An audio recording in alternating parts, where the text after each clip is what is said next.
नमस्कार दोस्तों, मैं हूं राजेश और आपका बहुत बहुत स्वागत करता हूं आपके अपने YouTube चैनल ब्रो ज्ञान टॉक पे। दोस्तों, आज हम बात करेंगे एक ऐसी किताब की जो मैंने उसे पढ़ी तो वाकई में मुझे लगा कि इस किताब की कहानी जो है मेरे ही नहीं हर यूथ के ज़िंदगी में कभी ना कभी वो घटित जरूर हुई होगी।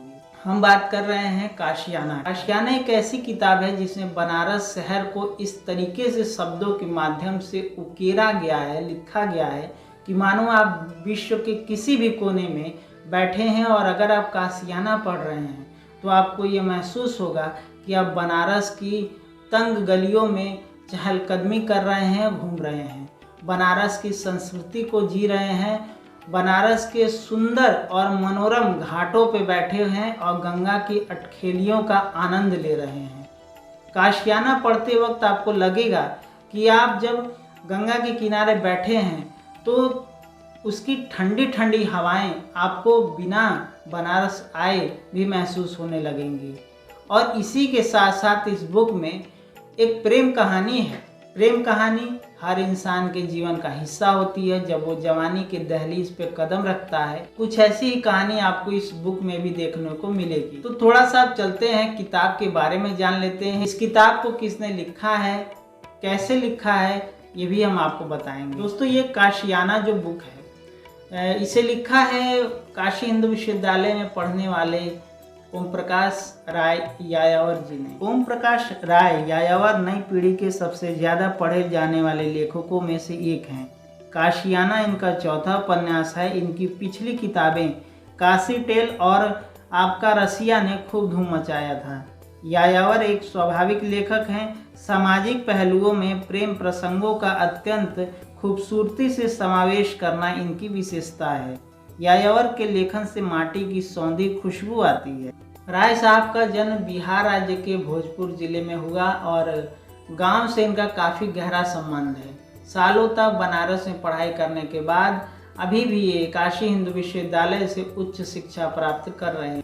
तो दोस्तों, ये था लेखक परिचय और चलिए अब आपको बताते हैं कि इस पुस्तक में क्या लिखा गया है। इस किताब में बनारस शहर को सेंटर में रखा गया है और खासकर BHU को, काशी हिंदू विश्वविद्यालय की सुंदरता, वहाँ के जो शिक्षण संस्थान है, अलग अलग डिपार्टमेंट को बहुत बारीकी से, बहुत खूबसूरती से लेखनी के माध्यम से पन्नों पे उतारा गया है।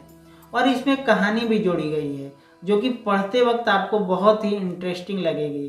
कहानी देश और विदेश से है। जी हाँ, जैसा कि मैंने इस कहानी में पढ़ा तो मुझे ये कहने में बहुत अच्छा लग रहा है कि इस पुस्तक में आपको हर रंग देखने को मिलेगा। चलिए अब कहानी पे आते हैं। कहानी के दो पात्र हैं, एक नायक है और एक नायिका है। जेनी जो कि बहुत महत्वपूर्ण किरदार है इस कहानी का, वो जर्मनी देश के म्यूनिख शहर से है और नारायण जो है, जो नायक है, वो बिहार राज्य का रहने वाला है। नारायण काशी हिंदू विश्वविद्यालय में अपनी पढ़ाई पूरी कर रहा है और जेनी जो है बनारस में अध्यात्म, योग और ध्यान को सीखने के लिए, समझने के लिए जर्मनी से यहाँ पे आई हुई है।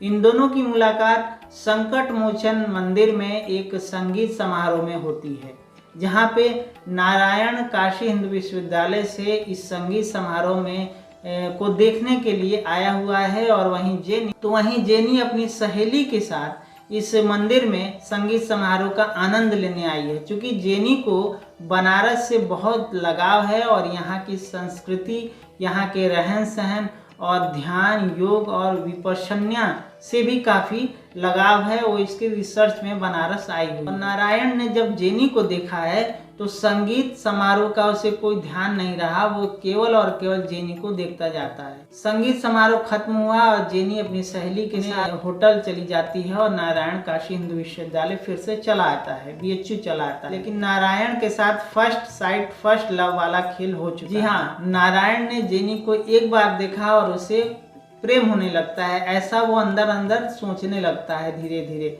दिन बीतते जाते हैं और वह जेनी से मिलने के लिए उतावला हो जाता है। लेकिन इसी बीच काशी हिंदू विश्वविद्यालय में फिर से संयोग ने उन दोनों को मिलाया और ऐसा करते करते वो मिलने लगते हैं, जुलने लगते हैं, घाटों पे घूमने लगते हैं, गंगा के पानी में पैर डाल के बैठे रहना उनका रोज का नियम हो जाता है।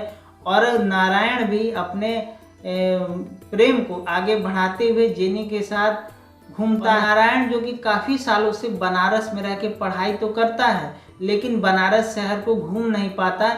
लेकिन जब से जेनी के साथ उसकी मुलाकात होती है और वो जेनी के प्रेम में पड़ जाता है, तब से वो जेनी की आंखों से बनारस को देखता है। और चूंकि कहते हैं ना कि प्रेम सबको बदल देता है, प्यार एक ऐसी चीज़ है जो किसी भी जात बंधन को नहीं समझती और सीमाओं को लांघ के प्रेम कहीं भी चला आता है, किसी के लिए भी चला आता है। तो दोस्तों, पढ़ना बड़ा दिलचस्प है कि क्या जेनी और नारायण एक दूसरे को मिल पाते हैं, क्या उनका प्रेम जो है परवान चढ़ पाता है, क्या प्रेम जो है उनका एक परिणाम के तक जा पाता है, उसका रिजल्ट आता है। दोस्तों, जैसे जैसे आप कहानी पढ़ते जाएंगे, इस किताब में बनारस का जो रस है, जो लेखनी के माध्यम से लिखा गया है, ये आपको पता चलेगा।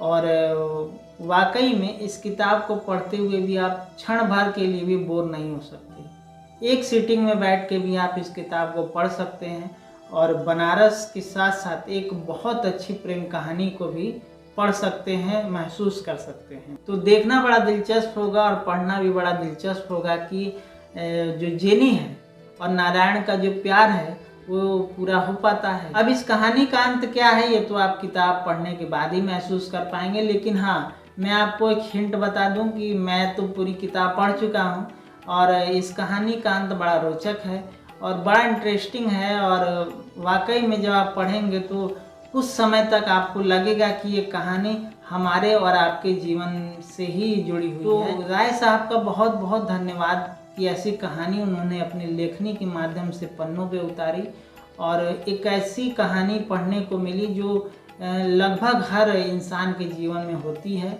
और इसको उन्होंने उतारा। और बनारस जैसे जहाँ लोग घूमने आते हैं, आनंद लेने आते हैं, योग करने आते हैं, ध्यान करने आते हैं, शिक्षा लेने आते हैं, संस्कृति को जीने आते हैं, उस बनारस को भी इन्होंने इस तरीके से अपनी लेखनी के माध्यम से लिखा है और पन्नों पे उतारा है, उसका कोई जवाब नहीं है।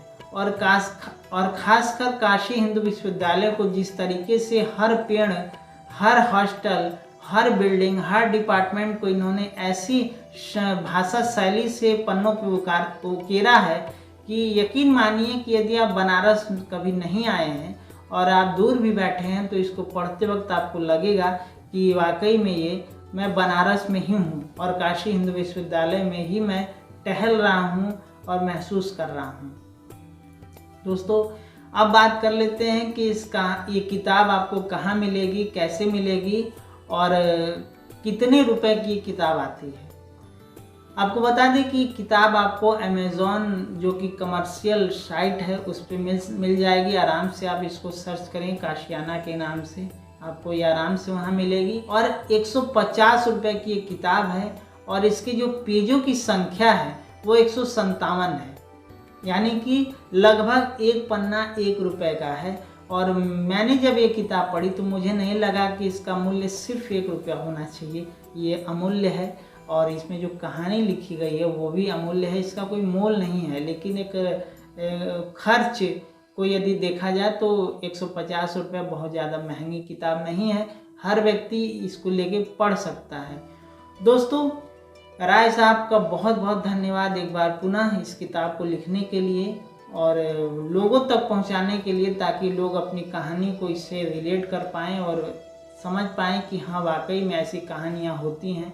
दोस्तों, ये वीडियो अगर आपको पसंद आता है तो इसे लाइक कीजिएगा, शेयर कीजिएगा जो साहित्य के प्रेमी हैं, जो एक अच्छी किताब पढ़ना चाहते हैं। और मेरे साथ जुड़े रहने के लिए चैनल को सब्सक्राइब कीजिएगा। आप कैसे करेंगे, नीचे आपको एक लाल रंग का बटन दिखाई देगा, जो आप इसको टच करेंगे तो एक घंटी दिखाई देगी, आप उसको प्रेस कर देंगे तो मेरे साथ आप जुड़ जाएंगे और हर वीडियो आप तक पहुंचती रहेगी। तो मिलते रहेंगे इसी तरह की और वीडियोस के साथ, तब तक के लिए धन्यवाद। मैं हूं राजेश, आप देख रहे हैं।